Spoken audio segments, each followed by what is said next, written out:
Hello दोस्तों, क्या आपको पता है दुनिया की सबसे डरावनी मूवी कौन सी है? जी हाँ, नेटफ्लिक्स पर 2017 पर रिलीज हुई मूवी वेरोनिका दुनिया की सबसे डरावनी फिल्म मानी जाती है। नेटफ्लिक्स का कहना है कि 100 में से एक ही इस फिल्म को पूरा देख पाते हैं।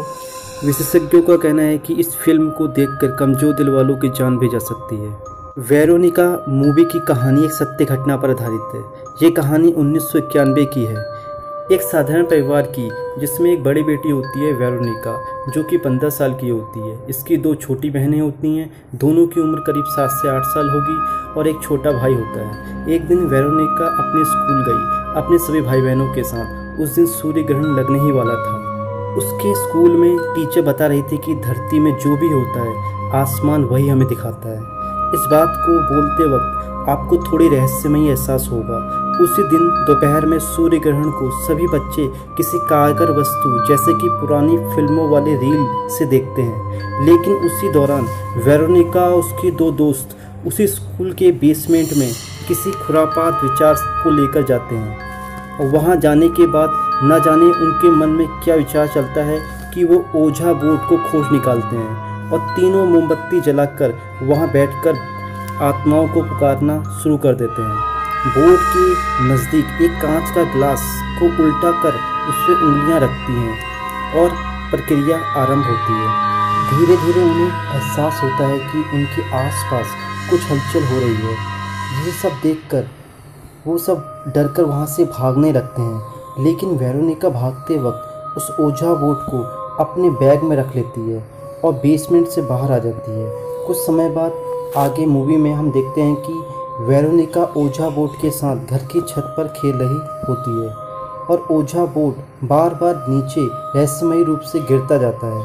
इस मूवी में हम आगे देखते हैं 13 जून 1991 की शाम वेरोनिका अपने घर जाती है और आम दिनों के जैसे रात में वो सोने की कोशिश कर रही होती है और सो भी जाती है। लेकिन अचानक रात में पैरानॉर्मल हरकत होने लग जाती हैं, मानो भूतों का काफिला घर में चल रहा हो। और अचानक से वेरोनिका को उसकी पलंग पर पीठ की ओर से जकड़ लेते हैं। एकदम गहरी काले जैसे कई हाथ उसके पूरे शरीर को जकड़े हुए होते हैं, मानो अब अंत यही है। लेकिन तभी अचानक उसकी नींद खुल जाती है और उसे महसूस होता है कि ये एक सपना था। कुछ दिन बाद स्कूल में उस दिन की ओझा बोर्ड वाली घटना के बाद वेरोनिका का जीवन बिल्कुल बदल सा गया था। हर घड़ी कुछ रहस्यमयी घटनाएं उसके साथ घटती जाती थी। ओझा बोर्ड शुरू करते समय घर में नेगेटिव एनर्जी हावी होने लगी। अब अचानक मोमबत्तियां बुझ गई और ओझा बोर्ड 2 टुकड़ों में फिर से फट गया, जिससे वेरोनिका ने चिपकाया था। अब घर की लाइट का फूटना शुरू हो गया। वेरोनिका ने किसी तरह पुलिस को कॉल करके घटना के बारे में बताती है, लेकिन घर में दहशत बढ़ती जाती है। बुरी आत्माएं हर ओर से जान लेने के इरादे में लगी थी। वेरोनिका ने अपने भाई को गोद में लेकर दोनों बहनों को भी साथ में लेकर घर से बाहर निकल गई। उसकी दोनों बहनें तो घर से बाहर निकल गई, लेकिन जब वेरोनिका ने खुद को आईने में देखा तो उसे अपने गोद में उसका भाई दिखाई नहीं दिया, जिसे वो अपने साथ लाई थी। इस मूवी में हम आगे देखते हैं कि वेरोनिका को महसूस होता है कि उसके शरीर में बुरी आत्माओं ने कब्जा कर लिया है। वेरोनिका की ऐसी हालत देखकर उसकी माँ को बहुत चिंता होती है और उसकी माँ उसे अस्पताल में भर्ती कराती है। कुछ दिन बाद डॉक्टर वेरोनिका की माँ को ये खबर देते हैं कि वेरोनिका की मृत्यु हो गई है। इसी के साथ ये मूवी ख़त्म हो जाती है।